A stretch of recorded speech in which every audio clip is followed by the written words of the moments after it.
안녕하세요. 다산이드 전병칠 원장입니다.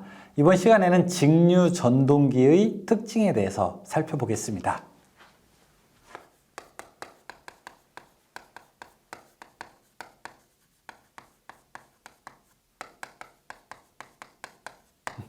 직류 전동기의 특징과 그 다음에 속도 특성, 그 다음에 토크 특성 이런 거 살펴볼 텐데, 역시 직류 전동기이기는 하지만 앞에서 설명드렸던 직류 발전기와 구조가 같아요. 그렇죠? 구조가 같아서 여기서 이제 직권 전동기라고 이야기하면은 여러분들 직권 발전기와 구조가 똑같은 계자와 전기자가 직렬로 연결되어 있는 거를 얘기하는 거구나. 그리고 분권 전동기라고 하게 되면은 분권 발전기와 똑같이 계자와 전기자가 병렬로 되어 있는 거구나 라고 이렇게 생각을 하시면 되겠습니다. 자, 직류 전동기의 종류가 있어요. 그렇죠? 그런데 타여자 전동기, 자여자 전동기 중에서 직권 전동기, 분권 전동기, 복권 전동기 이렇게 이름이 나오고 있습니다.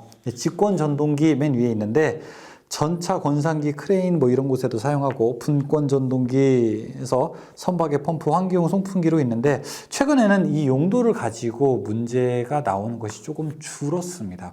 최근에 출제에서는, 왜냐하면은 최근에 직권 전동기를 사실 사용한다기보다는 대부분 교류 전동기를 많이 사용하고 있기 때문에 용도에 대한 거는 조금 출제가 좀 떨어지고, 대신 그 특징만 우리가 핵심적으로 살펴보도록 하겠습니다.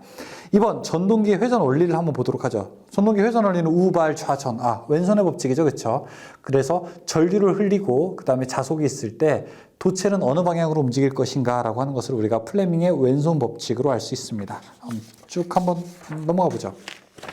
자, 그때 그림 1-14를 보게 되면은 이런 얘기가 있어요. 자, 전동기를 한번 보도록 할게요. 우리가 일단 발전기에서는 식이 이렇게 됐어요. 발전기는 전기를 만드는 거를 우리가 유기기전력이라고 했고요. 그 다음에 전기자, 그 다음에 이쪽이 부하로 이렇게 연결이 됐습니다. 그래서 전기자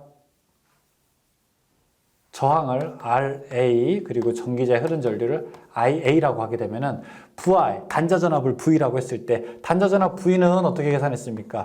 2에서 IA, RA를 이렇게 빼게 되는 거였었죠. 그렇죠? 그런데 이제 발전기가 아니라 전동기에서는 식이 이렇게 돼요. 전동기에서는 내가 전기를 집어 넣어주는 거죠. 따라서 자, 내가 전기를 집어 넣을 때 여기가 단자 전압 V가 되고요.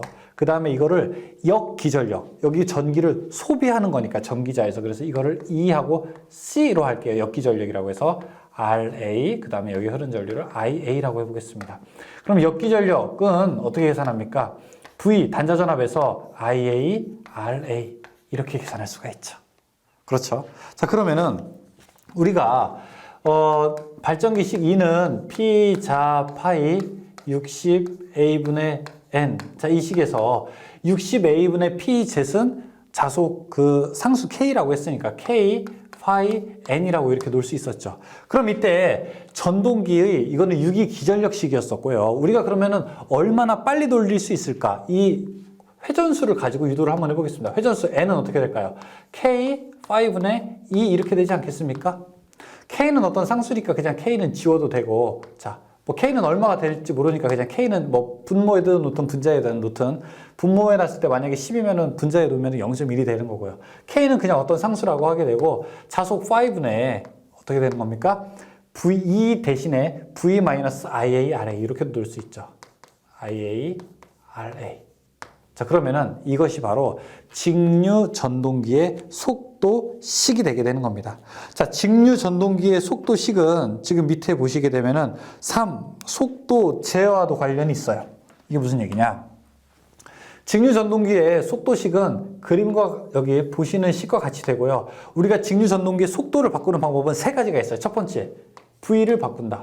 V를 키우게 되면 속도가 커지게 되겠죠. 그렇죠? 그래서 첫 번째, V. 이것을 바로 전압 제어법이라고 합니다. 가장 광범위하게 사용돼요. 가장 널리 사용됩니다. 현재. PWM 제어라고 해서 Pulse Width Modulation이라고 하는 그런 방법들로도 사용합니다.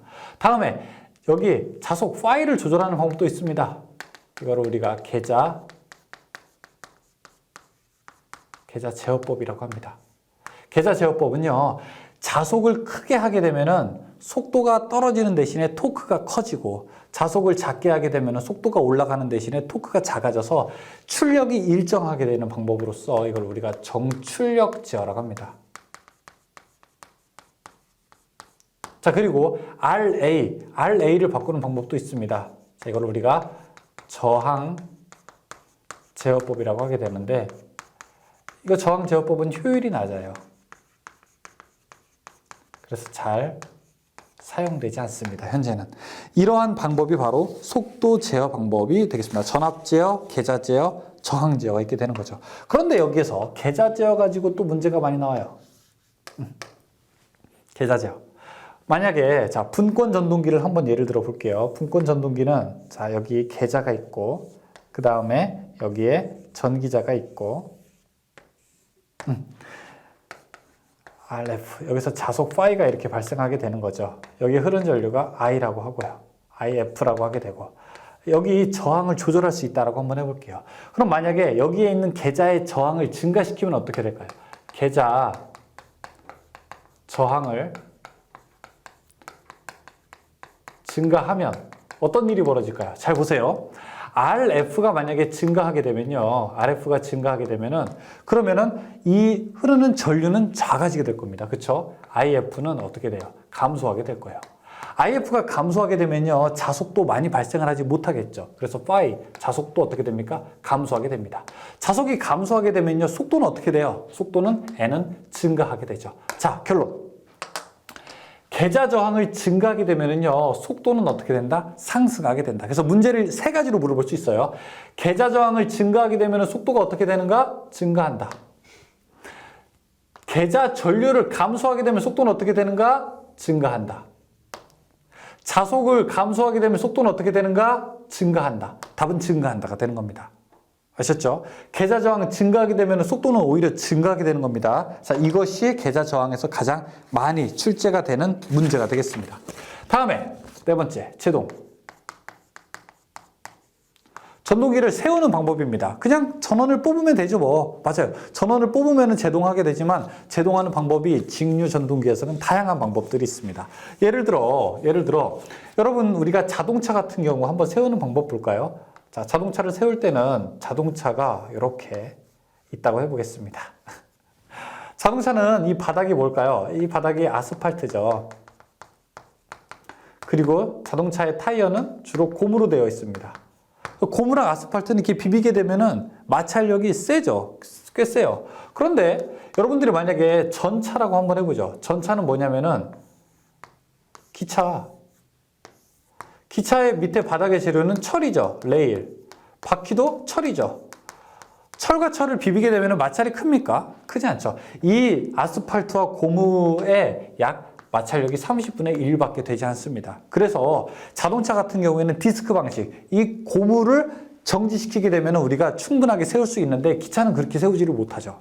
전차 같은 경우에는 끼 브레이크를 잡아도 계속 밀려나가게 되는 거죠. 영화 같은 데 보면 많이 나오잖아요. 그렇죠? 따라서 자, 이런 것들은 우리가 어떻게 제동하는 것이 좋은가? 이런 디스크 방식으로 하는 것은 또 무리가 있게 되고요. 그래서 생각을 하게 됩니다. 맞아. 어떤 직류기가 있는데 직류기에 전기를 집어넣게 되면은 얘가 전동기가 되지만 이 직류기가 돌아가게 돼서 동력이 발생하게 되면은 뭐가 된다? 발전기로 바뀌었지. 그래서 처음에 움직이기 시작할 때는 전기를 집어 넣어줘요. 그러면은 막 모터가 돼서 돌아갈 거 아니에요. 그러다가 전기를 끊어요. 그럼 어떻게 됩니까? 관성에 의해서, 마저 가던 힘에 의해서 전기가 이제 여기 있는 모터가 만들어지게 되는 거죠. 만들어지기는 되면서 우리가 정지하는 것을 바로 뭐라고 한다? 발전 제동이라고 하게 됩니다. 그런데 이 만들어진 전기를 가지고 없애는 것이 아니라 저항해서 태우는 방식이 아니라 이제 다시 되살리는 방식을 가지고 회생 제동이라고 하게 됩니다.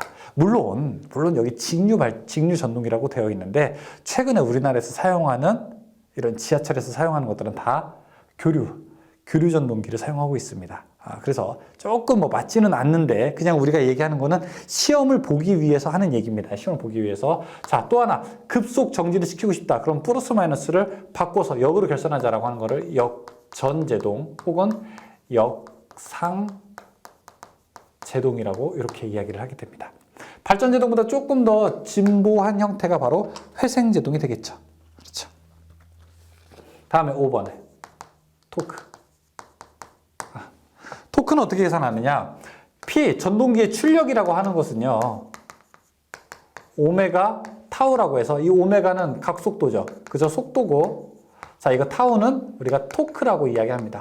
속도와 토크의 곱이 출력이 되는 거예요. 그래서 속도만 높다고 출력이 센 게 아니라 전동기가 속도와 토크가 두 개가 커야 출력이 큰 겁니다. 그럼 이때 우리가 토크의 식을 한번 보죠. 자, 토크는 어떻게 됩니까? 토크는 오메가분의 P가 되는 거고요. 오메가는요, 2파이 60분의 N분의 P가 됩니다. 그럼 이거 60분의 2파이는 상수이기 때문에 계산하게 되면은 이거는 9.55 N분의 P하고 뉴턴 메타가 돼요. 근데 우린 킬로그램으로 사용할 거니까 0.975하고 N분의 P하고 이거를 킬로그램 메타가 됩니다. 왜요? 1킬로그램이 9.8뉴턴이니까. 자, 요거 알아두시기 바라겠습니다. 근데 킬로그램으로 많이 물어보니까 출력을 회전수로 나눈 다음에 0.97로 곱하게 되면은 우리가 전동기의 토크도 구할 수 있게 되는 겁니다. 전동기의 토크는 어떻게 되나요? 토크는 출력에는 비례하게 되고요. 그쵸? 그 다음에 회전수에는 반비례하게 되는 특성을 가지고 있습니다. 직권 전동기의 부하 특성에 대해서 알아보도록 하겠습니다.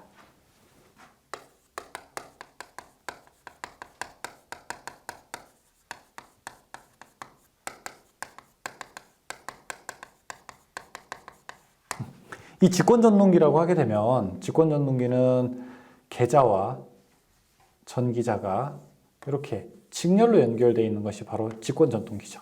따라서 직권전동기는 전원을 공급했을 때, 자, 여기 전류를 흘렸을 때 계자로 가는 전류와 그 다음에 전기자로 가게 되는 전류가 다 동일하게 되는 거죠. 그래서 계자 전류가 커지게 되면 자속이 커지지 않습니까? 그럼 토크가 커지는 것처럼 여기서는 만약에 부하 전류가 증가하게 되면 계자 전류도 커지고 전기자 전류도 커져서 일타쌍피. 그래서 전류에 아주 크게 영향을 받게 돼요. 자, 그래서 전동기 속도식을 보시게 되면, 뭐 전동기 속도식은 아까 봤던 거고, 그 밑에 보시게 되면 속도 특성을 한번 잘 살펴보게 되면은 전류가 증가함에 따라 토크는 어떻게 되냐? 토크는 급격하게 증가하게 됩니다. 반대로 속도는 급격하게 감소하게 되는 이런 특성을 가지고 있어요. 그럼 전류가 급격하게 증가함에 따라 토크가 증가하게 되는 이런 특성. 자, 전류가 증가하게 따라 토크가 급격하게 증가하게 되니까 그 밑에 토크식을 한번 보십시오. 1번. 토크식을 보게 되면은요, 일반적으로 자속에 어떻게 돼요? IA. 전기자 전류가 자속에 비례하게 되는 거죠. 그렇죠? 그런데 여기는 전기자 전류도 자속에 비례하게 되면서 계자 전류도 영향을 미치게 되니까 자, 이때 토크는 전류의 제곱에 비례하게 되고요. 이와는 또 반대로 토크는 속도에는 제곱에 반비례하게 되는 이런 특성을 보이고 있습니다. 그래서 속도 차이가 크게 되고 보통 힘이 세다라고 우리가 이야기를 하게 되는 거예요. 속도가 작을 때 힘이 엄청 세잖아요. 그렇죠? 속도가 높을 때는 힘은 약하고요. 그러니까 속도가 낮을 때 힘이 센 거는 어떤 경우에 유리합니까? 기동시에 뭘 출발할 때 아주 무거운 걸 가지고 처음에 움직일 때 유리하게 되는 작용을 하게 되는 거죠. 자, 그래서 용도는 어떻게 돼 있냐? 직권전동기는 무브화 운전이나 벨트 운전을 해서는 안 된다. 무브화 운전을 하게 되면 어떻게 될까? 무브화 운전을 하게 된다는 경우에 토크가 작아지는 거죠. 토크가 거의 0에 수렴하기 때문에 토크가 0이 되게 되면 속도가 무한정 올라가서 이 무브화 운전을 하게 되면 안 돼요. 그래서 절대 벨트를 걸고 운전하지 말아라. 기어나 체인 같은 것을 사용해라 라고 이렇게 이야기를 하고 있습니다. 그리고 기동 토크가 크고 입력이 작음으로 전동차, 권상기, 크레인 등 기동이 빈번하고 토크 변동이 심한 부하에 많이 이용되고 있다 이렇게 이야기하고 있습니다. 이번 시간에는 분권 전동기의 특성에 대해서 배워보도록 하겠습니다.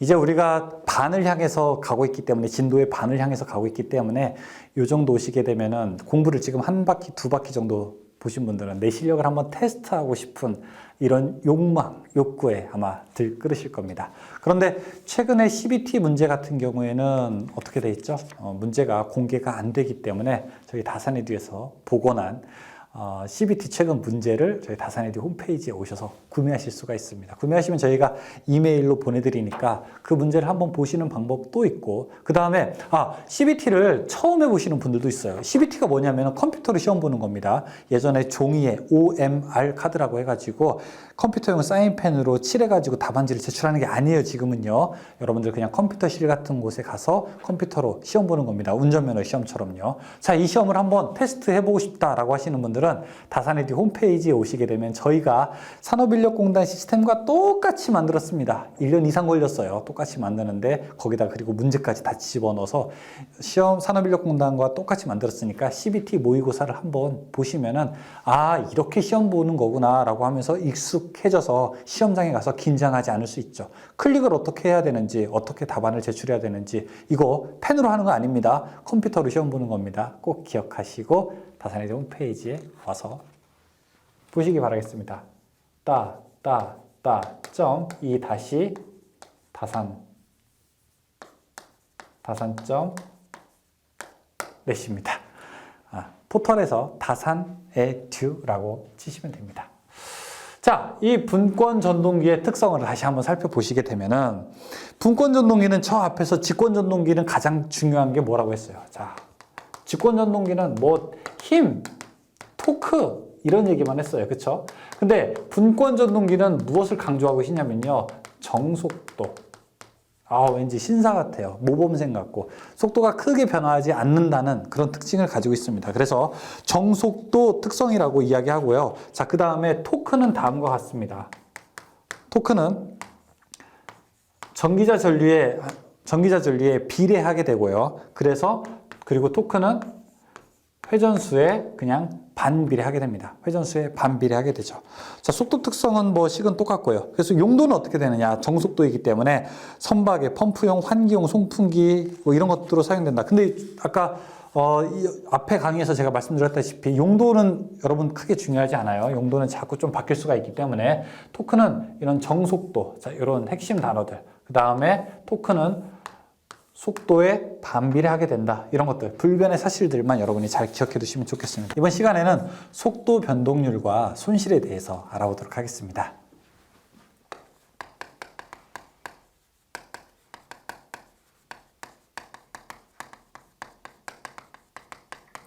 자, 직류 전동기에 있어서 속도 변동률이라고 하게 되는데 이 속도 변동률이 무슨 뜻이냐?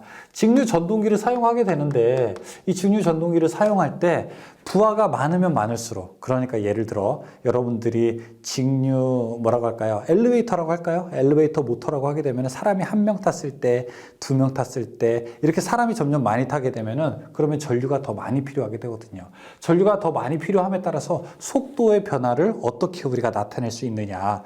가장 속도 변화가 심한 거는요, 직권입니다. 속도가 푹 떨어져요. 자, 그런데 그 다음으로 적은 거는요, 가동 복권, 그 다음에 분권, 그 다음에 차동 복권. 자, 이런 식으로 되게 됩니다. 그래서 직, 분, 차, 속도 변동률은 이런 순서대로 오게 되는 거죠. 차동 복권이 가장 속도 변동률이 작게 됩니다. 자, 속도 변동률의 식은 처음 보시는 거지만 우리가 전압 변동률이라고 하는 것으로 본 적이 있어요. 자, 속도 변동률. 1번 보죠. 제가 어떤 모터가 한 대 있다고 해보겠습니다. 모터.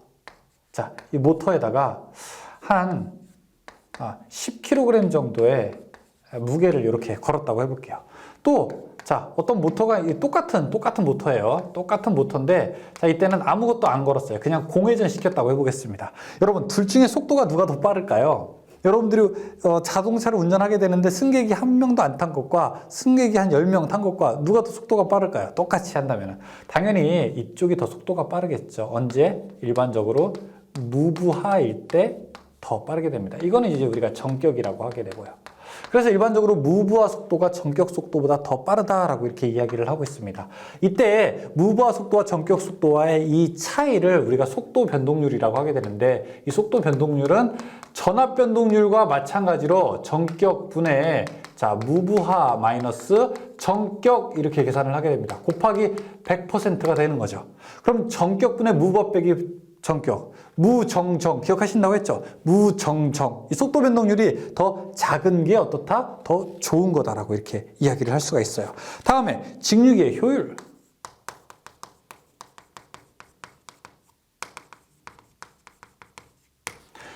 어떤 기계든지 효율이 사실 100% 있는 건 없죠. 자, 이 그림을 한번 잘 보죠. 전동기 같은 경우에는 제가 집어넣는 것이 전기 에너지를 집어넣게 되면은 전동기는 동력 에너지가 나오게 됩니다. 회전 에너지가.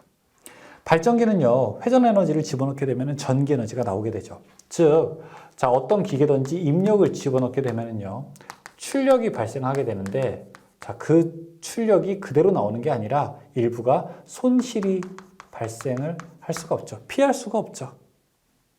그러면은 이 입력, 손실, 출력 간의 관계를 식으로도 우리가 쓸 수 있어요. 자, 입력은 어떻게 쓸 수 있을까요? 입력은 출력 플러스 손실이다. 이렇게 쓸 수 있죠. 다음에 출력은 어떻게 쓸 수 있습니까? 출력은 입력 마이너스 손실이다. 이렇게 우리가 이야기할 수 있죠. 그러면 일반적으로 우리가 효율이라고 하는 것은요. 효율이라고 하는 것은 입력분의 출력에다가 100%를 하게 되면 그것을 우리가 일반적으로 효율이라고 이야기하게 됩니다. 그런데 발전기와 전동기가 서로 다르다는 거예요. 왜? 발전기와 전동기는 입력하고 출력하는 게 어떤 게 전기고 어떤 게 동력인지 서로 다르게 되는 거예요. 자, 보십시오.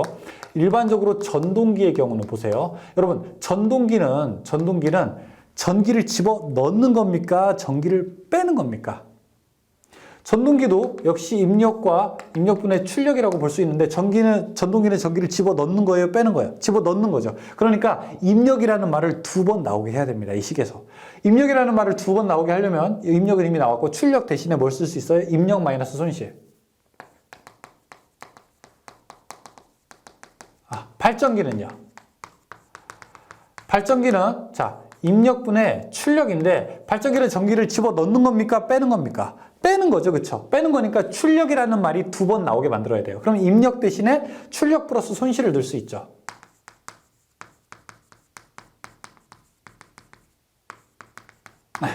그래서 전동기는 이와 같이, 발전기는 이와 같이 하는 이 식을 우리가 규약 효율이라고 합니다.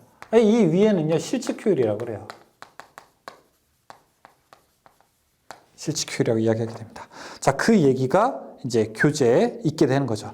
최대 효율은 어떻게 되느냐? 고정손이랑 가변손이 같을 때. 자, 그냥 이건 우리가 암기합니다. 최대 효율이 발생되는 건 고정손과 가변손이 같을 때. 이거를 어떻게 우리가 더 알고 싶으신 분들은 기사 과정 가시거나 아니면 전기기능사 한 번에 합격하기 카페 가시면은 잠깐 강의가 거기에 제가 이걸 설명해 놨어요. 왜 이렇게 되는지. 이거 미분해 봐야 돼요. 미분해. 기울기가 어떻게 변하는지를 알면은 우리가 이 고정손이랑 가변손이 같을 때 왜 최대 효율이 되는지를 설명할 수가 있습니다.